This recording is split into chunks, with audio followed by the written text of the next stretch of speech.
네, 세계 증시 소식을 빠르게 새벽 배송해드리는 글로벌 증시 시간입니다. 연합인포맥스 임아람 뉴욕 특파원과 함께합니다. 안녕하십니까?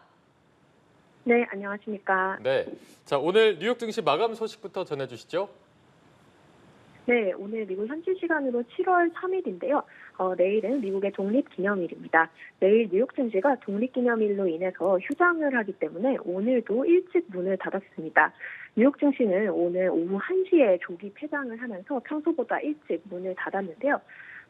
거래 시간이 단축이 됐지만 그럼에도 불구하고 기술주 중심으로 강한 상승 탄력이 나왔던 하루였습니다. 오늘 S&P 500 지수와 나스닥 지수가 또 사상 최고치를 경신을 하는 모습을 보였고요.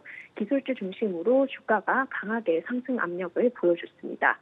다우 지수는 오늘 소폭 약보와 마감을 하기는 했지만 나스닥 지수 그리고 S&P 500 지수가 워낙 큰 폭으로 오르면서 지금 투자 심리는 좀 훈풍이 불고 있는 상태라고 볼 수 있을 것 같고요. 독립기념일 연휴를 앞두고 이제 트레이더들은 좀 산뜻한 마무리를 하고 오늘 거래를 마감을 하게 됐습니다. 오늘 종가 기준으로 S&P 500 지수, 나스닥 지수 사상 최고치를 썼고요. 특히 S&P 500 지수 같은 경우는 전거래일 달성했었던 5,500선, 그리고 나스닥 지수도 18,000선에 안착을 하게 됐습니다. 오늘 뉴욕 증시에서 특징적인 종목은 이제 테슬라였다라고 볼 수 있을 것 같은데요. 오늘 테슬라 주가는 전거래일 대비 6.5% 추가 급등하는 모습을 보였습니다. 테슬라 어제 발표했었던 2분기 인도 실적이 굉장히 잘 나왔고 또 이런 훈풍에 더불어서 오늘까지 주가가 오른 모습이고요. 오늘 종가 기준으로 테슬라 주식이 246달러에 마감을 했는데요. 월가에서는 300달러 정도까지 더 오를 수 있다는 얘기가 나오고 있는 상태입니다. 또 특징적인 이슈 있었던 종목이 있는데요. 엔비디아입니다. 엔비디아 같은 경우는 미국 전 하원 의장인 낸시 펠로시와 그의 남편 이 부부가 지난달에 엔비디아 주식을 대량 매수했다는 소식이 확인이 됐습니다. 이 낸시 펠로시 부부는 이제 주식의 신으로도 알려져 있는 부부로 좀 굉장히 좀 활발하고 공격적인 투자를 하는 것으로 유명한데요. 지난달에 엔비디아 주식을 1만 주 이상 대량 매도를 했다라고 합니다. 이러한 소식 속에 엔비디아 주가는 오늘 4.5% 급등하는 모습을 보였고요. 또 이 펠로시 부부가 브로드컴에 대해서도 콜 옵션을 매수했다라는 소식이 전해지면서 브로드컴의 주가도 오늘 4.4% 상승 마감하는 모습 보였습니다. 네, S&P 500 지수와 나스닥 지수가 또 사상 최고치를 경신했는데 이렇게 증시가 강세를 보이는 이유는 뭔가요? 네, 오늘 시장이 직접적으로 좀 강세를 보였던 이유는 미국의 경제 지표가 우려했던 것만큼 잘 나오지 않아서입니다. 이제 좀 재밌는 표현인데요. 경제가 좀 좋지 않았기 때문에 오히려 시장 투자자들은 좀 반색했던 흐름이 나왔던 하루라고 볼 수 있을 것 같습니다. 이걸 이제 금융시장 용어로 배드 뉴스 이즈 굿 뉴스라고 표현을 하는데요. 좀 경제 지표가 좋지 않게 나왔지만 이것이 오히려 경기 둔화를 우려한 미 연방준비제도의 금리 인하를 앞당길 수 있는 요인이 될 수 있기 때문에 오히려 주식시장이라든지 위험자산에는 좀 지지력을 제공해주는 이런 현상을 일컫는 말입니다. 오늘 시장에서는 이제 그대로 이런 배드 뉴스 이즈 굿 뉴스라는 흐름이 펼쳐졌던 하루다라고 볼 수 있을 것 같은데요. 오늘 발표됐던 미국의 경제 지표가 좀 좋지 않았습니다.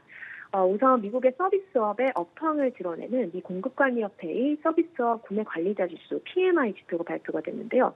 이 6월 ISM PMI 지표가 거의 코로나 초기 이후 4년 만에 가장 안 좋은 수준으로 둔화를 했습니다. 이 지표가 48.8을 기록을 하면서 이 서비스 업황이 좀 위축 국면에 있다라는 점을 시사를 했고 또 예상했던 것보다도 안 좋게 나왔습니다. 2020년 5월 이후 최저 수준을 나타냈고요.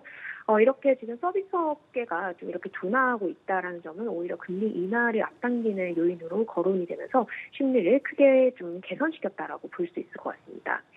오늘 고용 관련된 지표도 두 가지가 발표됐는데요. 둘 다 안 좋게 나왔습니다. 역시 비슷한 논리로 주식시장에는 지지력을 제공을 하는 요인으로 작용을 했고요.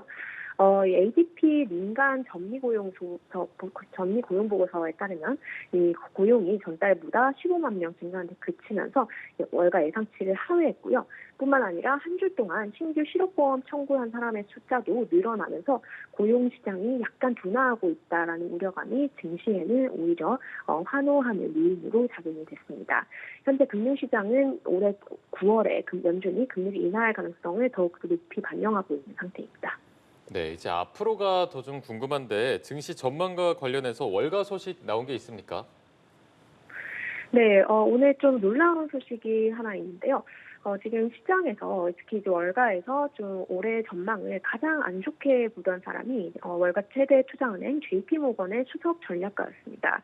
이 JP모건의 마르코 콜라보니크라는 수석 전략가는 올해 말 S&P 500 지수가 4,200으로 떨어질 것이다라는 이런 굉장히 비관적인 전망을 마지막까지 고수해온 인물입니다. 시장의 마지막 약세론자라고 불리기도 했고요. 시장에서 외롭게 약세 포지션을 지키고 있다는 의미로 시장의 외로운 곰이라고 불려왔던 인물인데요. 이렇게 뚝심 있게 좀 시장 약세 전망을 가지고 있었던 이 콜라보니크 JP모건 수석이 회사를 퇴사했다라는 소식이 이 외신을 통해서 보도가 됐습니다. 이 콜라보니크 같은 경우는 이제 시장에서 좀 가장 영향력이 있었던 인물로 이 사람이 가지고 있었던 약세 전망이 시장의 우려감을 좀 증폭하는 요인이 됐었는데요. 이분이 계속해서 좀 시장 전망을 틀리면서 좀 또 회사까지 떠나게 됐다 이런 소식을 전한 것이 어떻게 보면 좀 낙관론자들에게 힘을 실어줬다라고 볼 수 있을 것 같습니다. 또 오늘 이제 흥미로운 월가의 콜이 좀 하나 나왔는데요. 골드만삭스에서 흥미로운 분석을 내놨습니다. 이 골드만삭스는 트럼프 전 대통령이 만약 미국 대선에서 재집권을 한다면 연준이 금리를 다시 올려야 할 것이다라는 이런 좀 무시무시한 분석을 내놨는데요. 이 트럼프 전 대통령이 만약에 당선이 될 경우 트럼프 전 대통령은 이제 관세를 다시 높이고 관세 전쟁에 돌입할 것으로 예상이 됩니다. 이에 따라서 이제 수입품의 가격이 올라가게 될 것으로 보이고요. 뿐만 아니라 트럼프 전 대통령의 이민 정책이라든지 재정 정책 등이 결국 인플레이션을 높일 것으로 사실 월가에서는 전망을 하고 있습니다. 그렇기 때문에 트럼프 전 대통령이 다시 이제 대통령 자리에 올라온다면 인플레가 다시 높아지고 연준은 다시 금리를 올려야 할 것이다라고 골드만에서 전망을 했는데요. 골드만은 만약 트럼프가 재집권하면 연준이 무려 금리를 5차례 올릴 것이다라는 전망을 제시하고 나섰습니다. 네, 그런가 하면 미국 연방준비제도의 의사록도 공개된 것 같은데요. 어떤 내용이 나왔습니까? 네, 오늘 미국 연방준비제도는 지난 6월 달 통화정책결정회의인 6월 FOMC, 6월 연방공개시장위원회에서 연준 위원들이 구체적으로 나눈 얘기가 담긴 의사록을 공개를 했습니다.